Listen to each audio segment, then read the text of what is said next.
अस्सलाम वालेकुम, नमस्कार, सत श्री अकाल एंड गुड इवनिंग। मैं हूँ आरज़ू काज़मी और आप हमेशा की तरह से देख रहे हैं पॉइंट ऑफ व्यू। हमारे साथ हैं जी भारत से सुशील पंडित जी। बहुत शुक्रिया सर कि आज आप आए। Thank you so much. मुझे शामिल करने के लिए बहुत बहुत आभार। सर आपको टीवी पर हम अक्सर देखते रहते हैं और बहुत कुछ आपसे सीखने की भी कोशिश करते हैं, समझने की कोशिश करते हैं, खास तौर पे जो ये कश्मीर को लेकर जो एक हिंदुस्तान पाकिस्तान के बीच में आप जानते हैं कि टेंशन बनी रहती है। उसको रिसेंटली भी हमने देखा कि किस तरीके से भारत की तरफ से अटैक किया गया, फिर पाकिस्तान ने उसके जवाब में पाकिस्तान ने भी जो है अटैक किया। लेकिन सर एक चीज ये भी कही जाती है कि जी हाफिज सईद को दे दीजिए। आपको लगता है कि अगर हाफिज सईद, मसूद अजहर, इस तरह के दो चार लोग जो यहाँ पाए जाते हैं और जिनसे आप लोगों को हमेशा शिकायत रहती है, अगर उन्हें भारत के हवाले कर देंगे तो क्या अमन आ जाएगा? क्या कश्मीर में जो अटैक किए जाते हैं क्या वो रोक लिए जाएंगे? सवाल के लिए शुक्रिया। पहले तो मैं जिस तरह इसको देखता हूं उसको दुरुस्त कर दूं। भारत की तरफ से अटैक नहीं हुआ, पहले पहलगाम हुआ। पहलगाम जी। हुआ नहीं, पहलगाम किया गया। उस पर भारत ने एक प्रतिक्रिया दी, एक रिएक्शन दिया, और फिर जो कुछ हुआ वो आपने और मैंने दोनों ने देखा। रही बात क्या हाफिज सईद को दे देने से सब कुछ ठीक हो जाएगा, यही है ना आपका सवाल? जी। तो मुझे नहीं लगता कि एक आदमी को आप हमें सौंप देंगे तो सब कुछ ठीक हो जाएगा। लेकिन मुझे इतना जरूर मालूम है कि अगर आप हाफिज सईद को दे दें हम्म।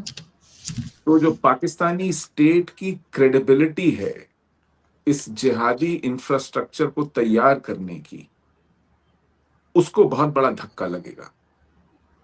जिन लोगों को आप ये चूरन बेच बेच कर रिक्रूट करते हैं, जिहाद में इकट्ठा करते हैं, उन लोगों को आप मुंह दिखाने लायक नहीं रहेंगे कि जो उनके माई बाप हैं, जिनकी तकरीरें सुन सुन के उनमें शौक शहादत पैदा होता है, जो मरकज चलाते हैं उनकी सिखलाई के, उनको ट्रेनिंग देने के, जो उनको जन्नत की हूरें दिखलाते हैं अपनी तकरीरों में, और उनके माँ बाप के लिए जन्नत के दरवाजे खुलवाते हैं उनकी शहादत से, उन लोगों को पाकिस्तानी स्टेट, पाकिस्तान की रियासत, पाकिस्तान की आईएसआई, पाकिस्तान की आर्मी, पाकिस्तान का पॉलिटिकल क्लास मुंह दिखाने लायक नहीं रहेगा। तो उसकी जड़ पर वार होगा। इसलिए यह जरूरी है कि पाकिस्तान को मजबूर किया जाए कि वो हाफिज सईद, अजहर महमूद, सैयद सलाउद्दीन, जकीर रहमान लखवी, ऐसे लोगों को हमें सौंपता हुआ दिखाई पड़े पूरी दुनिया को और पाकिस्तानी अवाम को, और उस बेशऊर अनपढ़ स्कूल ड्रॉप आउट्स को जो चारा बन जाते हैं, आपकी तोपों का बारूद बन जाते हैं भारत के खिलाफ। सर ये जो यूएन डेजिग्नेटेड टेररिस्ट कहलाते हैं, चाहे वो हाफिज सईद हो, मसूद अजहर और कई दूसरे लोग, इनका अगर आप गूगल भी करें तो अब तो, पहले हम लोगों के यहाँ इतनी ज्यादा लोगों में अवेयरनेस नहीं थी लेकिन अब बहुत आ गई है। लोग देखते हैं, लोग गूगल कर लेते हैं, लोग पढ़ लेते हैं, सुन लेते हैं आप जैसे लोगों को।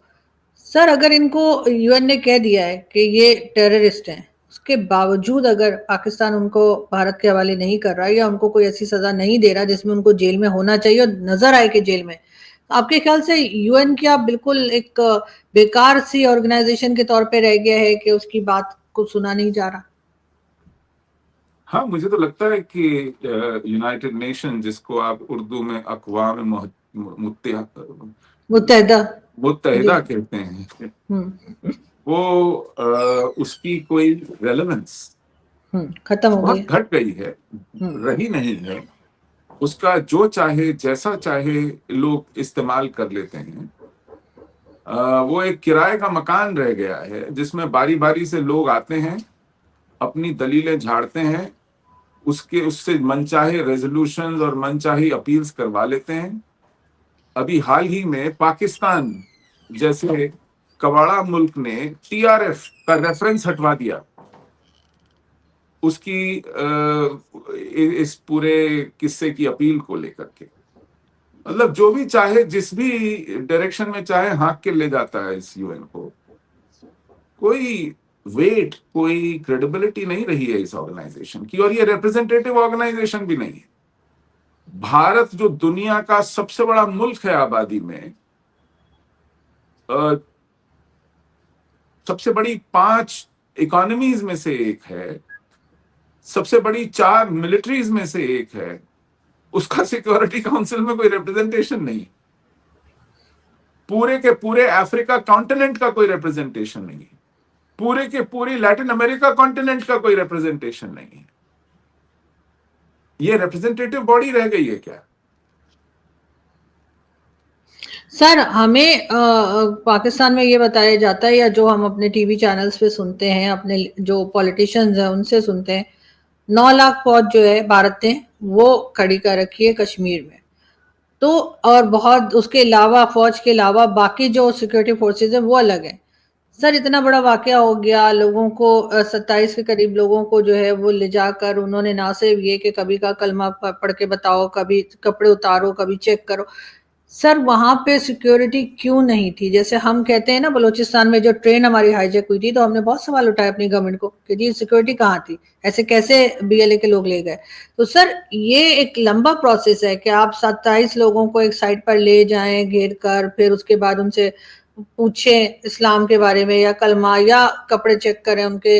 तो सर उस वक्त क्यों कोई नहीं पहुंच पाया बचाने के लिए? बिल्कुल वाजिब सवाल है आरजू जी, और इस पर हमारी सरकार को इसी देश ने कटघरे में भी खड़ा किया है। आज भी सवाल पूछे जा रहे हैं और इस पर तफ्तीश हो रही है, और इस पर सरकार का खुद कहना है कि एक सिक्योरिटी लैप्स हुआ है। ये सवाल वाजिब है किसी भी देश में जहां पर सिक्योरिटी को लेकर सेंसिटिविटी हो, लेकिन ये सवाल तब वाजिब नहीं है जब आप दहशतगर्दों को बच निकलने का मौका देने के लिए ये सवाल पूछें, या किसी उस मुल्क को अपना पल्ला झाड़ देने का मौका देने के लिए ये सवाल पूछें कि अरे साहब आपने कोताही की है। नहीं, आपकी कोताही भी नहीं है, आपने ये खुद किया है और फिर हम पर मलबा डाल रहे हैं। ऐसा करने के लिए ये बहानेदार सवाल चलेगा नहीं, क्योंकि सबसे पहली बात, हमारे पास आर्मी मुश्किल से 12-13 लाख है। अगर आप सोचते हैं कि उसमें से 9 लाख हम कश्मीर में डाल देंगे, तो जो बाकी की सरहद है पाकिस्तान के साथ, चाहे वो पंजाब है, राजस्थान है, गुजरात है, वहां क्या करेंगे? और जो सरहद आपसे भी बड़ी सरहद हमारी चीन के साथ है, वहां क्या करेंगे? और फिर सरहद बांग्लादेश के साथ है, वहां क्या करेंगे? तो ये शेख चिल्लियों वाली उड़ाना बंद करें कि साहब 9 लाख फौज कश्मीर में है। ऐसा कुछ नहीं है। हाँ, वहां तैनाती है क्योंकि उधर बार बार हमले हुए हैं आपकी तरफ से। डिस्प्रपोर्शनेट तैनाती है बाकी जगह की सीमाओं के मुकाबले, क्योंकि वहां पर आपने एक जिहाद बर्पा किया हुआ है। लेकिन 9 लाख तो नहीं है, 5 लाख भी नहीं है। अब जितनी भी है उतनी भी, जैसे कि कश्मीर की टेरेन है, जैसे कि वहां पर बॉर्डर है, एलओसी है, उसके लिए नाकाफी है, क्योंकि बॉर्डर पहाड़ी है, जंगलात हैं, नदी नाले हैं, और फिर उसके बाद आपकी बनाई हुई सुरंगें हैं। तो ऐसे में आप जितनी मर्जी फेंसिंग कर लें, जितनी मर्जी इलेक्ट्रॉनिक सर्वेलेंस कर लें, जितनी मर्जी चौकियां बिठा लें और जितनी मर्जी पेट्रोलिंग कर लें, वो 100% लीक प्रूफ नहीं है। ये आपको भी पता है, ये हमको भी पता है, और ये उन लोगों को भी पता है जो वहां से घुसपैठ कराते हैं। तो इसलिए गुंजाइश बनी रहती है। दूसरी बात, सिर्फ एलओसी से या इंटरनेशनल बॉर्डर से घुसपैठ हो रही हो ऐसा नहीं है। आपका पूरा निजाम जानता है कि हमारा नेपाल के साथ एक पोरस बॉर्डर है, कोई फेंसिंग नहीं है, कोई तैनाती नहीं है, क्योंकि नेपाल और भारत में आना जाना मानो एक ही देश के लोग आपस में एक दूसरे की जगह जा रहे हों, ऐसा है। तो इस पोरस बॉर्डर का नाजायज फायदा उठाया जाता है, नेपाल के रास्ते घुसपैठ कराई जाती है, और उसके बाद वो छुपते छुपाते कश्मीर पहुंच जाते हैं, क्योंकि शक्ल सूरत में, हाव भाव में, जुबान में हम लोग एक जैसे ही हैं। और ऐसा नहीं है कि हर आदमी की जामा तलाशी होती हो, शिनाख्त पूछी जाती हो इस इतने बड़े मुल्क में, 150 करोड़ के मुल्क में। तो ये आसान हो जाता है किसी दुश्मन के लिए अलग अलग नए नए रास्तों से कश्मीर पहुंचना, और फिर वहां जाकर इस तरह की हरकत करना, इस तरह की वारदात करना। इशू ये है कि ये वारदातें कौन करा रहा है, क्यों करा रहा है, इनका मौकिफ क्या है, ये करना क्या चाहते हैं, अचीव क्या करना चाहते हैं, और वो सबके सामने साफ है। वो पाकिस्तान के रवैये से भी साफ है, सर पाकिस्तान अचीव में क्या होने होगा वाली इससे? तकरीरों से भी साफ है। जी आरजू जी। जी सॉरी सर, आपकी बात करती थी कि मैं ये कह रही थी सर, इससे अचीव क्या होगा? दूसरा सर, अगर कोई चोर करता है, अगर आपको किसी पे शुबा हो कि इसने आपके घर में चोरी की है, तो आप उसको कोर्ट में लेके जाते हैं और अदालत के जरिए सबूत देते हैं उस अदालत को, उस चोर को नहीं, कि तुमने ये चोरी की है। वो तो कभी नहीं मानेगा।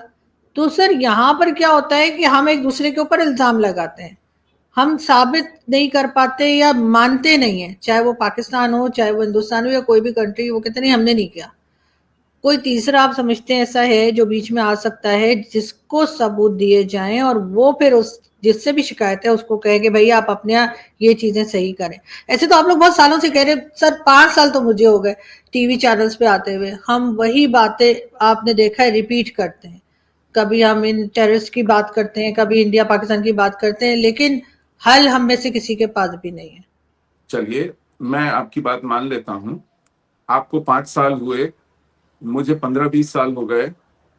उससे भी पहले, जब 1947 में 20-22 अक्टूबर को पाकिस्तान हमलावर हुआ था कश्मीर में, तब इन्होंने कहा था कि हमारा इससे कोई लेना देना नहीं है, ये आपके यहां लोग उठ खड़े हुए हैं पाकिस्तान जाने की जिद को लेकर और हिंदुस्तान के खिलाफ। तब एक ऑस्ट्रेलियन जज थे, सर ओवन डिक्सन, वो भारत भी आए, पाकिस्तान भी आए। भारत जब आए थे तो उनको हमने सबूत दिए कि ये जो हमने पकड़े हैं प्रिजनर्स ऑफ वॉर जिनको कहते हैं, ये इनकी शिनाख्त है, ये पाकिस्तान के सिपाही हैं, ये इनका रैंक है, ये इनकी रेजिमेंट है, ये इनका नाम है, ये इनकी तस्वीर है, ये इनके हथियार हैं, ये इनकी वर्दी है। ये सब दिया। तब पाकिस्तान के पास जब वो लेकर के गए ये सबूत, तो पाकिस्तान ने कहा अरे ये तो हमारे यहाँ छुट्टी पर हैं, ये अपनी पर्सनल कैपेसिटी में वहां गए हैं, क्योंकि इनसे देखा नहीं गया वहां के मुसलमानों पर तशद्दुद होते हुए, जबरदस्ती होते हुए। तो ये रवैया है पाकिस्तान का जब कोई थर्ड पार्टी आती है। रही बात हमारी, हमने सबूत कब नहीं दिए? हमने तो जिंदा अजमल कसाब पकड़ करके दिखा दिया आपको। हम तो आपकी आईएसआई को ले आए थे पठानकोट बेस में। हमने क्या क्या डोजियर डोजियर खेलते हुए हमारी डेकेड्स निकल गए। सर मैं भी बहुत तो ये सबूत कह दिए। रही हूँ ना सर, बात हम नहीं सुनिए, मानेंगे। बात सुनिए आरजू जी। आप पंजाबी समझती हैं ना? थोड़ी थोड़ी जी। पंजाबी में एक जुमला है, मरे और मुकरे का कोई इलाज नहीं। हम्म। तो जो मुकर जाए मुंह पे, उसको आप सबूत देते रहिए, उसका सबूत से कोई लेना देना नहीं है। और इंडिया को अब इस पर वक्त खराब करने की जरूरत नहीं है। इस बात को हिलरी क्लिंटन आके आपको कह गई कि अपने आंगनों में, पिछवाड़ों में सांप पालना बंद कीजिए। मेडलिन ऑलब्राइट आकर के कह गई कि stop being a migrant to the world. ये दोनों सेक्रेटरीज ऑफ स्टेट थे, एक क्लिंटन की और एक ओबामा की, और ये देवर about 15 years apart. Madeline Albright 97 में आकर कह गई, हिलरी क्लिंटन 2012 में आके कह गई। तो ये हम लोग नहीं कह रहे थे, ये वो लोग कह रहे थे। और आपके खुद डिफेंस मिनिस्टर तो कबूल गए हैं कि ये तो हमारा पेशा है, हमको तो कोई भी किराए पे लेके ये काम कराता रहा है, हम तो अमेरिका के लिए ये काम करते रहे हैं, यूरोप के लिए ये काम करते रहे। किस किस को क्या क्या सबूत चाहिए? अब आप तो मानते हैं और आप इन्हें पालते हैं। आप दाऊद को पाले बैठे हैं। आप के यहाँ मुल्ला उमर पकड़ा गया, आपके यहाँ उसामा बिन लादेन पकड़ा गया, आपके यहाँ मुल्ला उमर का जो नेक्स्ट इन कमांड था, जो उसका वारिस बना मुल्ला अख्तर मंसूर, वो मारा गया।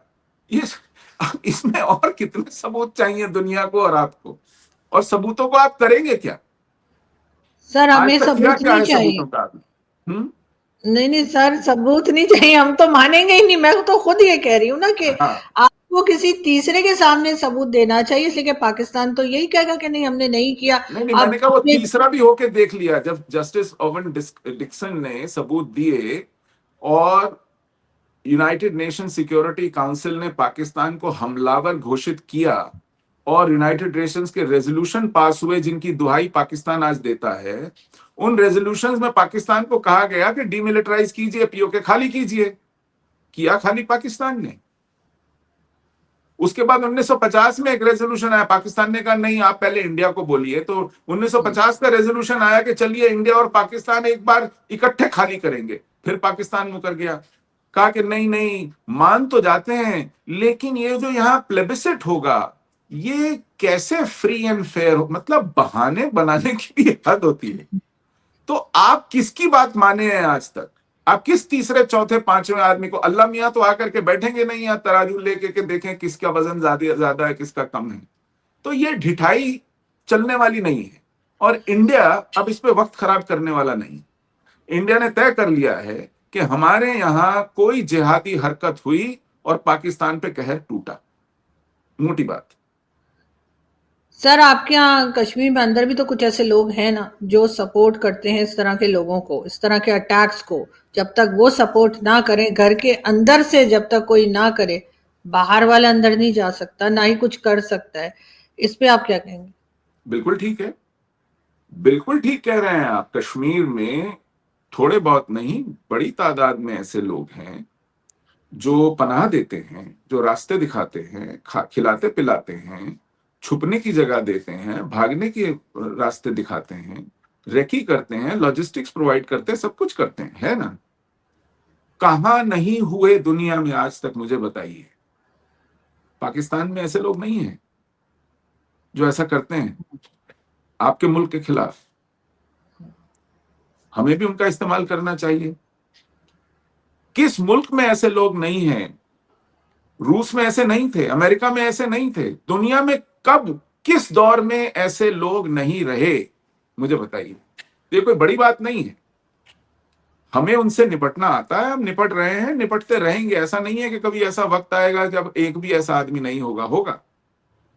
और उसके लिए, उससे निपटने के लिए हम तैयार हैं। लेकिन ऐसे लोगों का लाभ लेकर, एडवांटेज लेकर, अगर कोई पड़ोसी मुल्क हम पर इस तरह की हरकतें करेगा, तो सिर्फ जो भीतर बैठे हुए लोग हैं उन पर ही कार्रवाई नहीं होगी, फिर ऐसे मुल्क पर, ऐसी निजाम पर, ऐसी लीडरशिप पर, ऐसी हर कुव्वत पर वो कार्रवाई होगी जो इन लोगों का बेजा इस्तेमाल करके हमारे निर्दोष नागरिकों को, हमारे निहत्थे शहरियों को निशाने पे लेता है।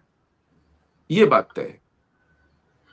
सर पाकिस्तान की तरफ से एक डेलीगेशन जा रहा है जो कि अमेरिका में, यूरोप में, कई कंट्रीज में जाकर बात करेगा इन अटैक्स की जो अभी रिसेंटली हुए।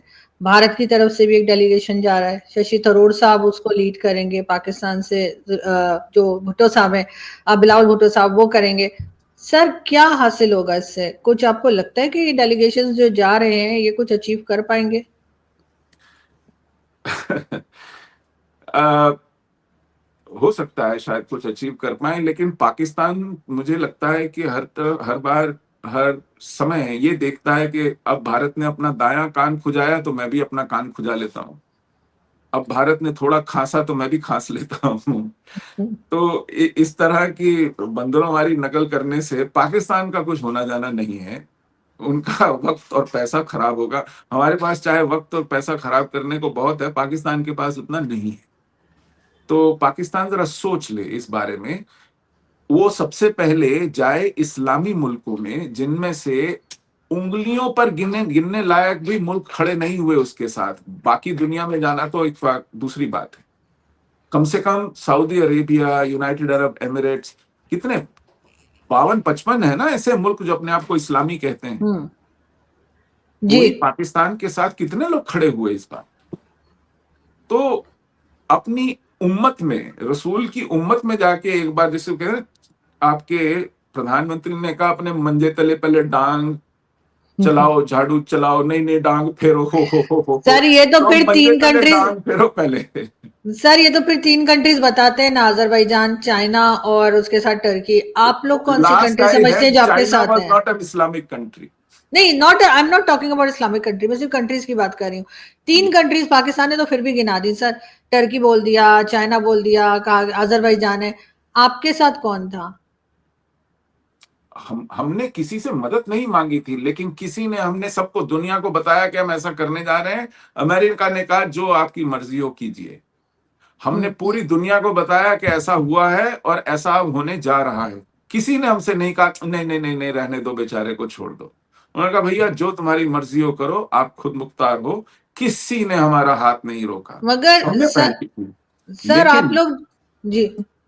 हमने पहल की थी ना। हमने कहा, हमने किसी से ये नहीं कहा था कि आप हमारे बिहाफ पे आके लड़ो ना। हमने कहा था कि ऐसा होने जा रहा है। हम क्योंकि एक एक सभ्य दुनिया में रहते हैं, एक सिविलाइज्ड वर्ल्ड में रहते हैं, हमारी एक रिस्पॉन्सिबिलिटी है, एक रिस्पॉन्सिबल पावर होने के नाते हम दुनिया को आगाह करें, क्योंकि इसके छींटे शायद आसपास पड़े। ये तनाजा अगर बढ़ जाए तो इसके रेपरकशंस हों। बाद में कोई ये ना कहे कि ये कैसे हो गया, क्यों हो गया, किसने किया, क्यों हुआ, उसकी गुंजाइश ना रहे। तो इसलिए हमने ऐलान करके दुनिया को बता करके, अपने मित्रों को, कि हम आपको कॉन्फिडेंस में लेके ये कह रहे हैं। पाकिस्तान मार खाने वाला था, पाकिस्तान का बचाव करना था उसके दोस्तों ने। पाकिस्तान दुहाई देता फिर रहा था कि इंडिया को रोकिए। कोई इंडिया को रोकने नहीं आया, मेरा ये कहने का मतलब है। तो सर जब 2019 में अटैक हुआ था आपके यहाँ से यहाँ पर पाकिस्तान की तरफ, तब भी आपकी जो अपोजिशन पार्टी है, यानी कि जो राहुल गांधी जी की पार्टी है, उन्होंने बहुत बातें की। उन्होंने कहा जी कोई सबूत दो कि हाँ तुम लोगों ने एयर स्ट्राइक की थी। अभी भी वो यही बात कर रहे हैं, कितने जहाज गिरे, कितना नुकसान हुआ। राहुल गांधी जी का स्टेटमेंट आ रहा है, वो जो है डॉक्टर जयशंकर से कह रहे हैं पहले से बता क्यों दिया कि पाकिस्तान पर अटैक हो रहा है। उसके बाद कितने जो एयरफोर्स है उसका कितना नुकसान हुआ। उसके बावजूद यानी एक ऐसी अपोजिशन पार्टी जो मुसलसल आपके किए पे, अगर आप लोग उसको कोई अचीवमेंट समझते हैं, आपके किए के ऊपर जो है मुसलसल सवाल उठा रही है और शक कर रही है। आपने जो डेलीगेशन बनाया है उसको लीड करने के लिए आपने जो है वो अपोजिशन पार्टी से शशि थरूर साहब को क्यों लिया? क्या बीजेपी में कोई नहीं रह गया था? बहुत अच्छा सवाल है। देखिए, ये एक अल्लाह मियाँ की तरफ से तोहफा है, नजराना है मोदी साहब को, राहुल गांधी। मुझे लगता है कि दुनिया के जितने भी जमहूरी निजाम हैं और उनकी कयादत है, वो रश्क करती होगी मोदी पर कि कहाँ से लाए हो ऐसा नायाब ऑपोजिशन लीडर जिसके जीतने की दूर दूर तक कोई गुंजाइश नहीं है। हैं, ये कौन सी मन्नत, कहाँ धागे बांधे थे कि आपको ये आदमी मिला है मुखालफत के लिए। तो राहुल गांधी की तो बात छोड़ दीजिए, he is prize possession of Indian democracy. ये मैं थोड़ा मजाकिया लहजे में कह रहा हूं, but it's a tragedy, it's a misfortune that our democracy lacks viable options and alternatives. We are poor. Not that Pakistan is very rich. हमारे पास ऑल्टरनेटिव्स की कमी है ना। आपके पास तो ऐसा भी कोई नहीं है जिसका आप ऑल्टरनेटिव ढूंढ सके। मतलब यू हैव, मगर आप सर इतनी बड़ी बीजेपी पार्टी, सर कितने ही लोग हैं, नहीं नहीं, मैं अब उनमें उस से पर भी आप आता हूं, मैं उस चुन पर भी के आता शशि थरूर साहब जी। हूं, उस पर भी आता हूं। शशि थरूर साहब हमारी पार्लियामेंट में जो एक्सटर्नल अफेयर्स के ऊपर स्टैंडिंग कमेटी है, उसके चेयरपर्सन है। हम्म। वो उसको हेड करते हैं। हम लोग दुनिया में जा रहे हैं उस एक्सटर्नल अफेयर्स की स्टैंडिंग कमेटी जो पार्लियामेंट की है, उसके हेड की कयादत में। हम्म। दूसरी बात, वो हमारे ऑपोजिशन के लीडर हैं। मैसेज ये जाता है कि यह देश मुत्तहिदा है, एक मत है, यूनाइटेड है इस इशू के ऊपर। तीसरी बात, उनके पास एक्सपीरियंस है, वो यूनाइटेड नेशन के अंडर सेक्रेटरी जनरल रहे हैं, इंटरनेशनल डिप्लोमेसी को अच्छे से समझते हैं, इस मुद्दे की पेचीदगियों को अच्छे से समझते हैं। उन्होंने इस मुद्दे पर पिछले कई हफ्तों में कई जगह बहुत बार बोला है, कहा है, सुना है, और दुनिया उस बात की कायल हुई है। तो ऐसे बहुत से रीजंस हैं जिसकी वजह से उनकी सदारत में, उनकी अध्यक्षता में ये डेलीगेशन जाना वाजिब है। बीजेपी में ऐसे लोगों की कमी नहीं है, उस कमी की वजह से उन्हें चुना गया हो ऐसा कतई नहीं है, लेकिन ये वजह बहुत वजनदार है जिसकी वजह से आपके यहाँ इसकी गुंजाइश बहुत कम है कि आपकी सरकार और निजाम अपनी ऑपोजिशन में से किसी को ढूंढ करके भेजे इस काम के लिए। ऐसी दूर दूर तक लेकिन गुंजाइश नहीं है। सर नजर रखिएगा राहुल गांधी से कई वो टिप्स लेके ना चले जाएं कि मैं क्या करूं, क्योंकि जाहिर है उनके लीडर है। हाँ, नहीं, आपके ऑपोजिशन में कोई राहुल गांधी की नकल करने वाला भी तो पैदा हो, शहबाज शरीफ को थोड़ा सुकून तो पहुंचे। वैसे है, बिलावल जो है वो बहुत मेहनत कर रहे हैं वहां तक पहुंचने में। उन्होंने जमीन लेकिन आसमान एक कर रखा है कि वो राहुल की मिरर इमेज बने वहां। बिल्कुल, लेकिन सर फिर भी राहुल गांधी से हो सकता है कि शशि थरूर साहब कुछ ना कुछ पूछेंगे तो सही। ऐसा तो नहीं हो सकता कि वो उनके लीडर हैं और वो उन्हीं से ना पूछेंगे जी बताइए क्या कहना है, क्योंकि हमारे यहाँ जो है वो एज की वजह से नहीं पूछा जाता, सीट की वजह से पूछा जाता है। तो बिलावल चाहे जितने मर्जी जूनियर हो, उनके जितने सीनियर उनकी पार्टी में उनसे पूछ कर ही काम करते हैं, जहां तक मैंने देखा है। आपने तो सही कहा, हमारे यहाँ तो राहुल गांधी ने पार्लियामेंट में खड़े होकर हमारे एक्सटर्नल अफेयर्स मिनिस्टर को, जिनका पूरा करियर डिप्लोमेसी में बीता है, जो हमारे फॉरेन सेक्रेटरी पद से रिटायर हुए, उनको ये कह दिया कि आपको शायद मालूम नहीं है कि चीन को कैसे हैंडल करना है। तो उन्होंने कहा कि बहुत बहुत शुक्रिया। वो चीन में एम्बेसडर रहे हैं भारत के, एस जयशंकर। उन्होंने कहा ठीक है, मैं सीखने को तैयार हूं, मुझे जरा बताएं, तो थोड़ा वक्त निकाल करके मुझे भी बताएं।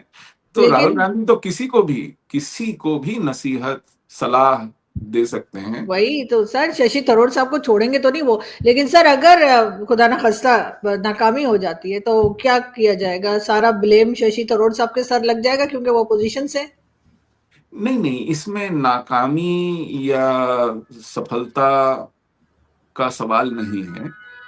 हम लोग कुछ कोई फतह करने नहीं जा रहे हैं टेरिटरी, हम लोग अपनी बात रखने जा रहे हैं। हम लोग किसी इलेक्शन में नहीं जा रहे हैं कि कितने वोट पड़े कितने नहीं पड़े। हम्म, हम लोग हमारी मिसाइल्स की तरह कोई 10 टारगेट तबाह करने नहीं जा रहे हैं। हम लोग इन मुल्कों में जाकर अपनी बात रखने जा रहे हैं, और अगर उनके कुछ सवाल जवाब हुए, वार्ता हुई, तो वहां पर अपने डिटेल्स रखने जा रहे हैं। इसमें कोई जीत और हार की गुंजाइश नहीं है। इसमें रीचिंग आउट और explaining your position and also ascertaining the mood off the world, कि वहां से फीडबैक क्या आ रहा है, उनका रवैया क्या है, उनका लहजा क्या है, इसको ग्रास्प करने की जरूरत है। ये एक एक्सरसाइज है, इसमें जीत और हार इससे तय नहीं होने जा रही है। बिल्कुल सही सर। मैं तो यही चाहूंगी कि अमन रहे और जो भी डेलीगेशन जा रहे हैं वहां से कुछ पॉजिटिव बात करके ही आए, और दोनों कंट्रीज जो है वो बिल्कुल आम पब्लिक जो डिजर्व करती है कि एक अमन रहे, और जो प्रॉब्लम्स भी चल रही हैं उसका किसी ना किसी तरीके से सर बातचीत के जरिए ही हल निकाला जाए। Thank you so much sir कि आपने आज ज्वाइन किया। बहुत शुक्रिया। Thank you. Thank you sir. धन्यवाद Arya. Thank you. Thank you.